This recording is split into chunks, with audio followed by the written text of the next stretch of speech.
Dewan juri yang saya hormati, pada kesempatan kali ini saya akan membawakan sebuah dongeng kearifan lokal Jawa Barat berjudul Legenda Situ Bagendit. Alkisah, pada zaman dahulu kala ada seorang janda yang kaya. Ia tinggal di sebuah desa di Jawa Barat. Para warga memanggilnya dengan sebutan Nyai Baginda Endit atau Nyai Bagendit. Nyai Bagendit adalah orang terkaya di desanya. Emas, berlian menghiasi pergelangan tangannya. Dia juga terkenal dengan orang yang mempunyai sumur dengan air yang melimpah. Akan tetapi, dia sangat kikir, sombong, dan juga tamak dengan harta yang dimilikinya. Jika ada orang miskin datang ke rumah Nyai Bagendit sangat tidak suka. Bahkan jika ada beberapa warga yang datang ke rumah Nyai Bagendit tak segan-segan akan mengusirnya. Pernah suatu ketika ada sekelompok warga yang datang ke rumah Nyai. Mereka datang hanya untuk meminta sedikit air dari sumurnya, karena hanya Nyai Bagenditlah yang memiliki sumur di desanya.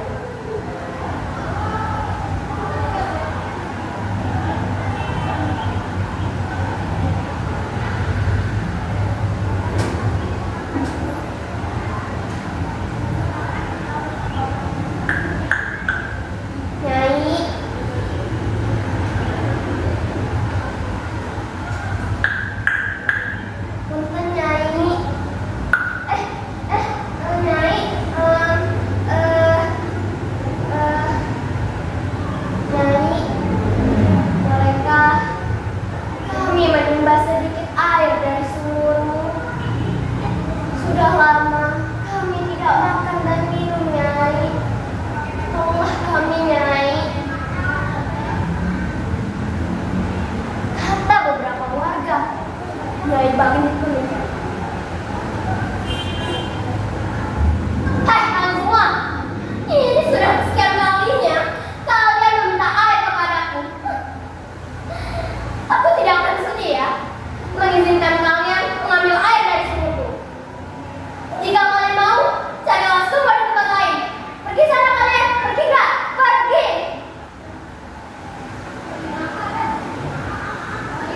Usirnya kepada warga.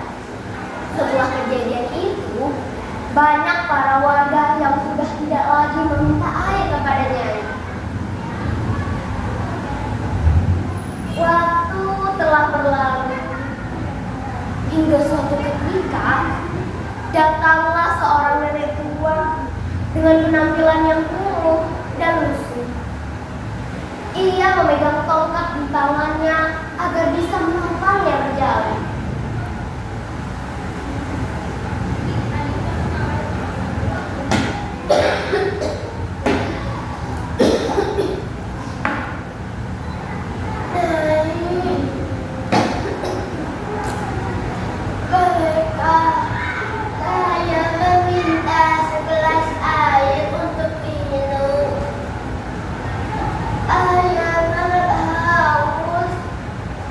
Ayah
Namun, Nyai tidak peduli dengan ucapan nenek tua itu. Keesokan harinya, warga berbondong-bondong datang ke rumah Nyai. Mereka melihat ada tongkat yang menancap di halaman rumah Nyai. Nyai pun keluar untuk melihat kondisi halaman rumahnya. Tanpa disadari, datanglah nenek tua yang pernah diusir oleh Nyai Batu. Wahai Nyai Bakandi, inilah akibat yang kau terima dari perbuatanmu kepada warga sekitar dan juga diriku. Akan kucabut tongkat ini untuk mengeluarkan air yang melimpah dan menenggelamkan kau, Nyai.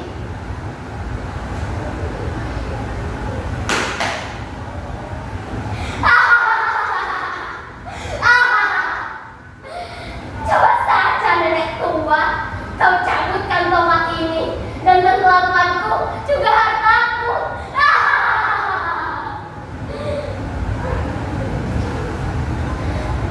Awas kau, Nyai.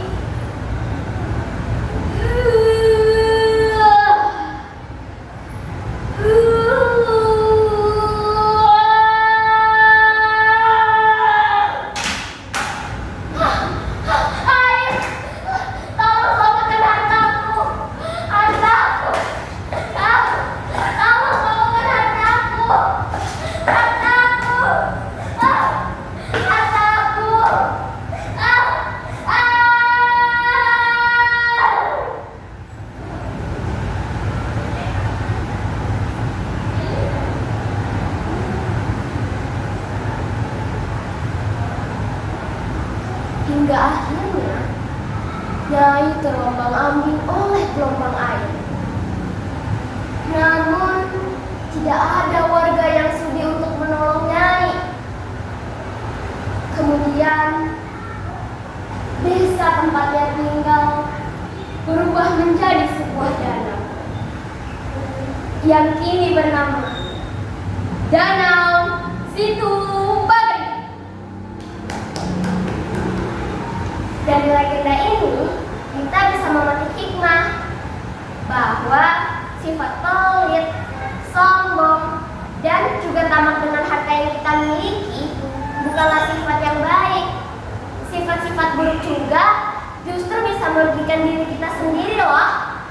Sebaiknya harta yang kita miliki bukanlah hanya disimpan, bisa juga diberikan kepada orang yang membutuhkan. Sekian dari saya, Fatahia Arinisa, dari SDIT Alif.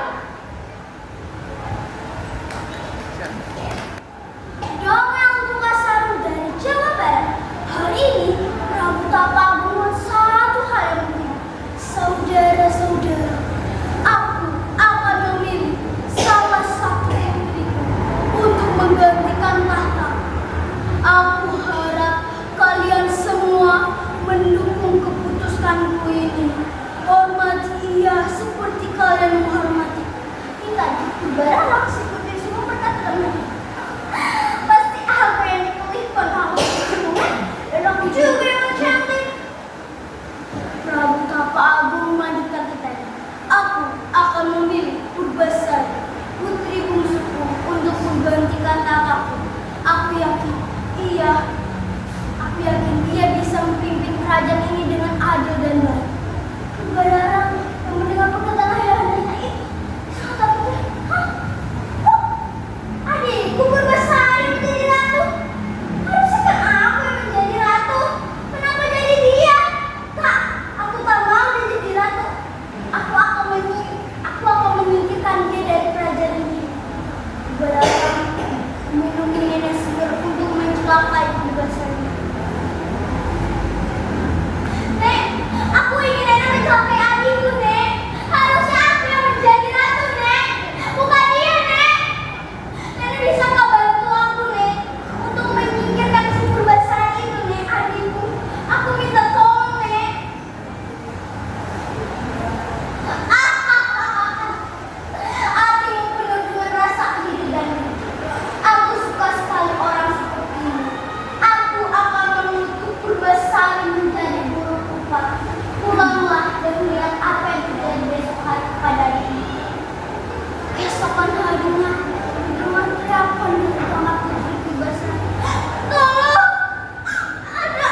Ih, iu, bau apa ini? Bau tak sedap. Itu kenapa dengan tubuhmu Purbasari? Ih banget tau. Ya, kayaknya itu penyakit menular ya. Harus dipatasikan dia ya. Sebelum satu kerajaan ini menular karena dia ayah. Penyakit apa itu? Mengerikan sekali. Purbasari memohon pada ayahnya untuk tidak mengasihkan dia di hutan. Ayah, aku mohon jangan asingkan aku di hutan ayah. Aku ingin tetap tinggal di kerajaan ini ayah. Aku yakin aku bisa sembuh dari penyakit ini ayah. Aku mohon ayah. Bararang melihat dia dengan serius. Jika kau memang orang yang baik, sana tinggal di hutan. Jangan tulari kami ya sekerajaan. Penyakitmu itu bisa menular. Bau juga lagi.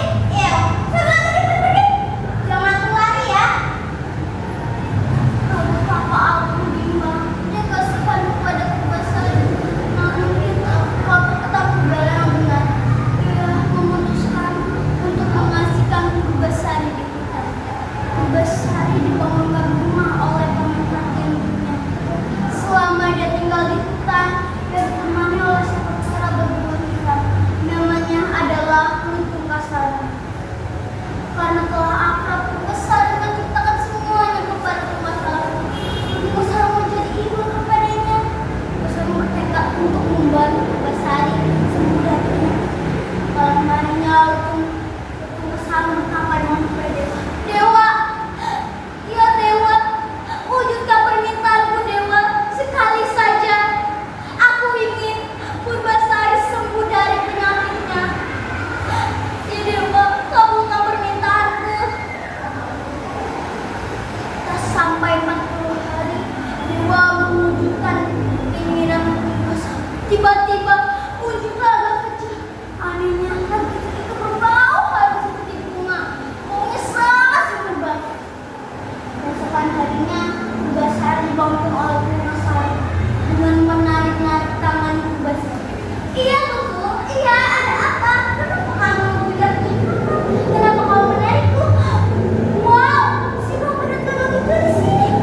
Baunya harum seperti bunga. Aku jadi ingin mandi. Lutung Kasara, kamu tuh di sini ya. Aku ingin mandi dulu. Setelah mandi, Purbasari tidak sengaja melihat dirinya di genangan air. Ini aku dan kembali badan seperti semula. Ini aku.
Barang ternyata panjang orang tugasnya.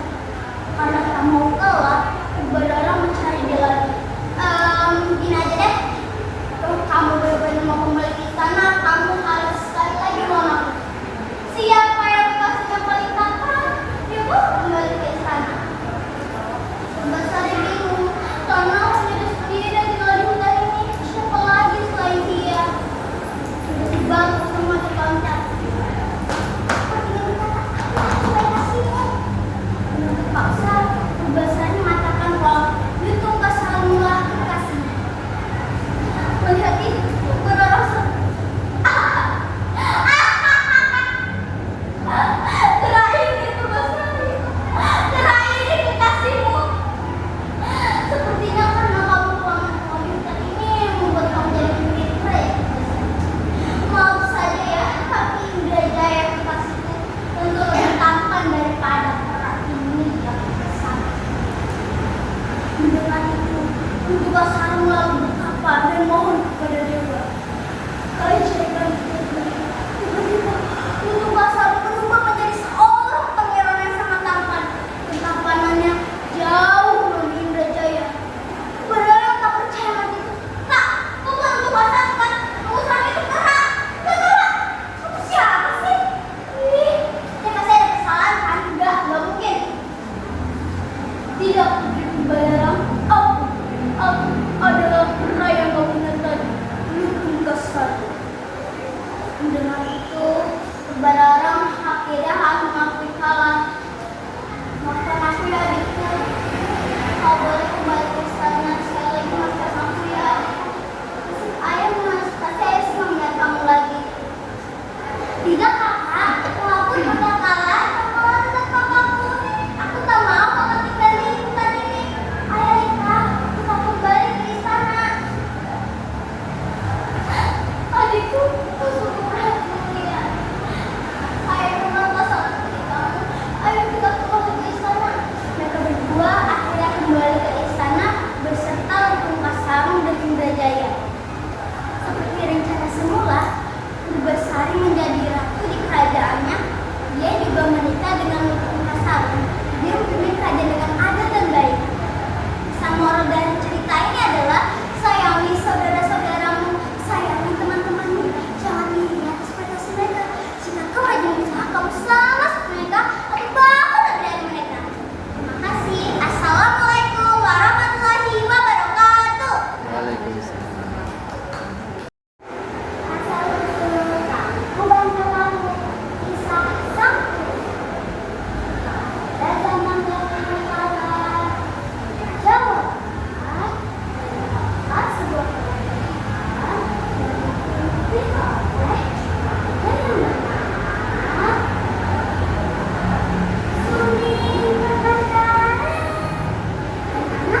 Kabar tersebut merupakan seorang pemarah yang meminta sedikit air minum kepada Nyai Bagendit. Nyai, bolehkah saya meminta sedikit air minum, Nyai? Saya haus. Namun, Nyai Bagendit menolak dan justru memakai air tersebut dengan kasar lantas berusaha. Pergi dari sini, dasar anak tua. Setelah itu, setelah tidak mengenakan, kakak tersebut merasa sedih dan kecewa.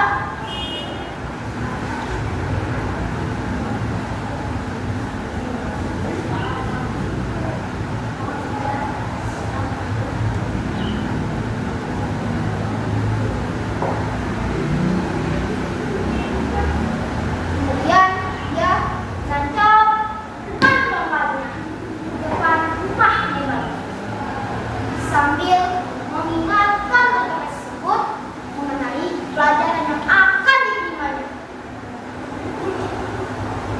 Data tersebut Nyai Bagendit tidak menghiraukan dan hanya mengejekkan dan tertawa. Hahaha. Kemudian Nyai Bagendit pun masuk dalam rumah untuk meninggalkan tersebut.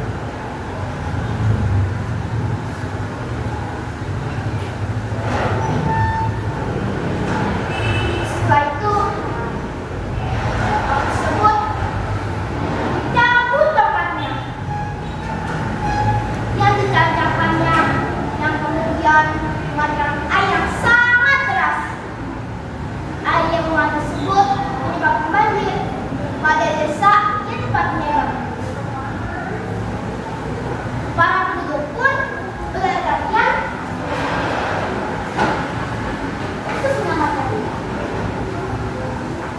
Setelah itu, api pengembara menghilang entah kemana. Nyai Bagendit pun lambat menyadari kedatangan banjir tersebut dan memilih untuk menyelamatkan pakaiannya. Akhirnya, Nyai Bagendit pun meminta pertolongan sembari membawa kotak bunga dari kasur.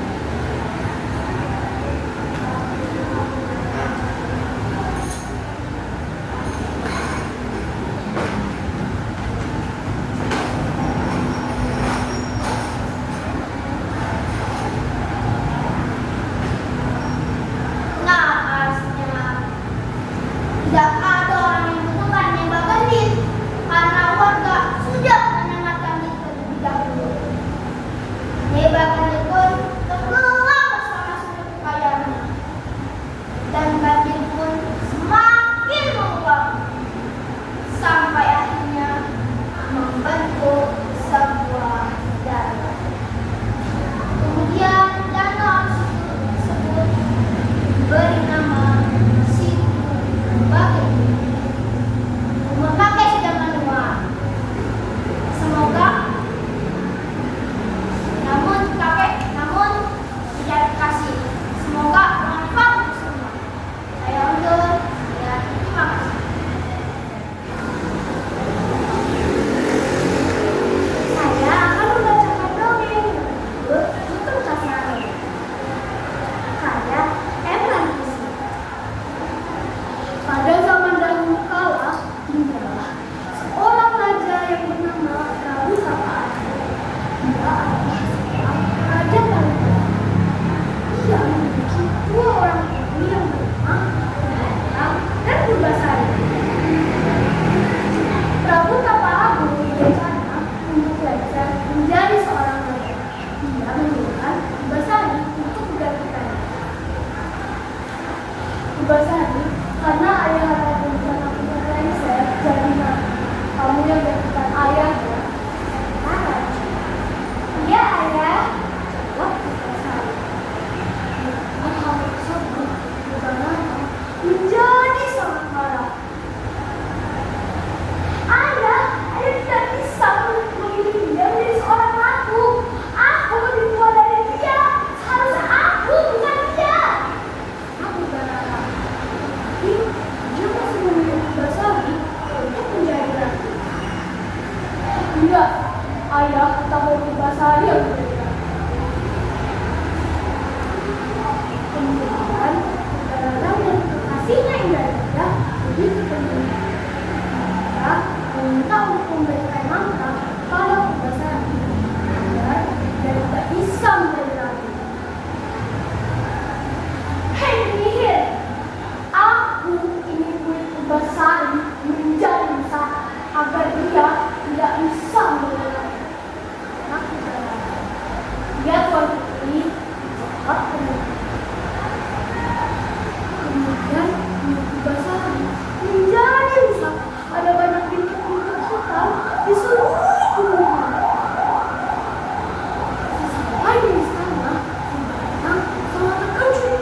kulit burung Purbasari menjadi semu.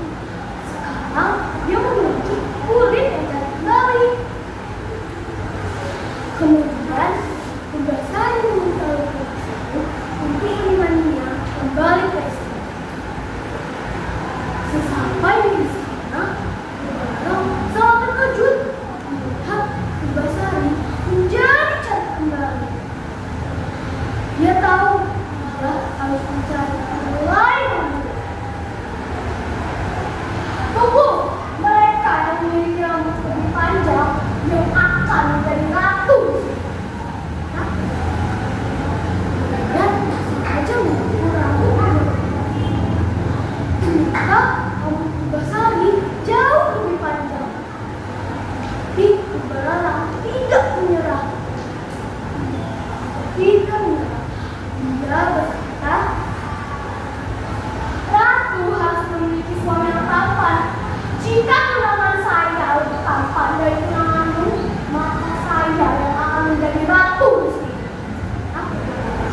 Purbasari sedih, bertahun-tahun itu tampan. Sedangkan dia tidak mempunyai tunangan sama sekali. Ini adalah tunangan saya, Indrajaya. Di manakah tunangan kamu? Ya, Purbasari. Maju dan berkata, "Wah, aku adalah tunangan Purbasari." Namun Purbasari mendengar hal tersebut, orang tertawa sangat keras. Tunanganmu adalah seekor monyet.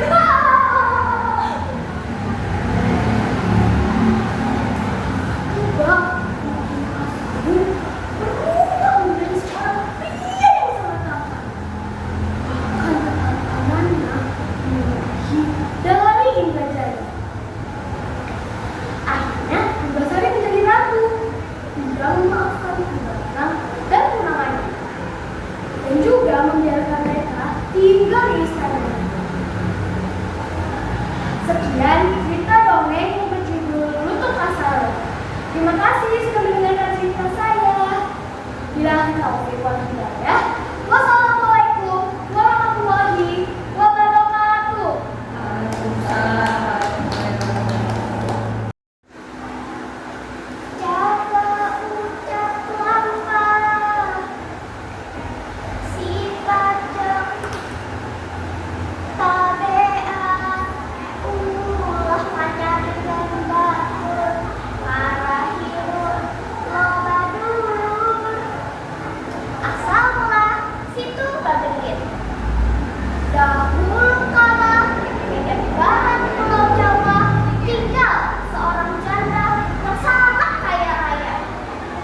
Melihat tongkat yang tertancap, Nindit bertambah marah.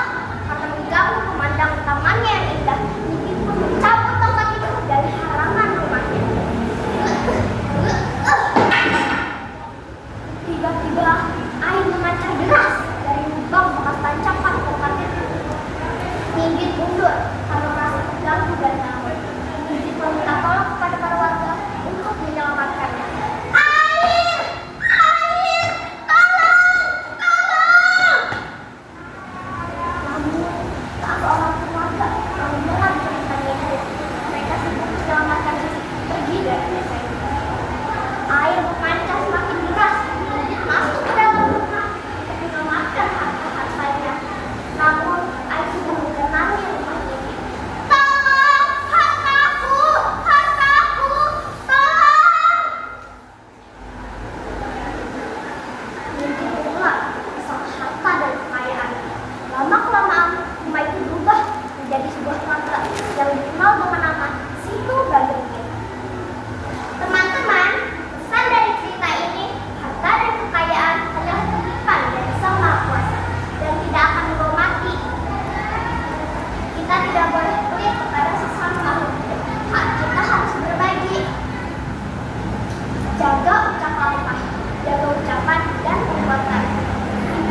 adalah rakyat untuk Tandukan. Hari ulang tahun Putri Gilang Putri pun tiba. Raja dan Ratu segera menyambutnya. Ya, Raja dan Ratu segera menyambutnya. Wahai anakku, sekarang kamu menjadi gadis yang dewasa. Bukan hanya orang tuamu yang menyayangimu, tapi seluruh masyarakat kebutuhan juga menyayangimu. Sebagai tanda kasih sayang, mereka memberikan kalung ini untukmu. Pakailah kalung ini. Hah? Kamu baca apa ya? Sama sekali, aku tidak sudi memakainya. Ah! Ratu Purbawana sangat sedih melihat perilaku putrinya. Ia menangis tergesa-gesa. Ya Tuhan, kenapa putriku bisa seperti itu? Bukan hanya Ratu Purbawana yang menangis, tetapi seluruh masyarakat kota Tandukan juga ikut menangis.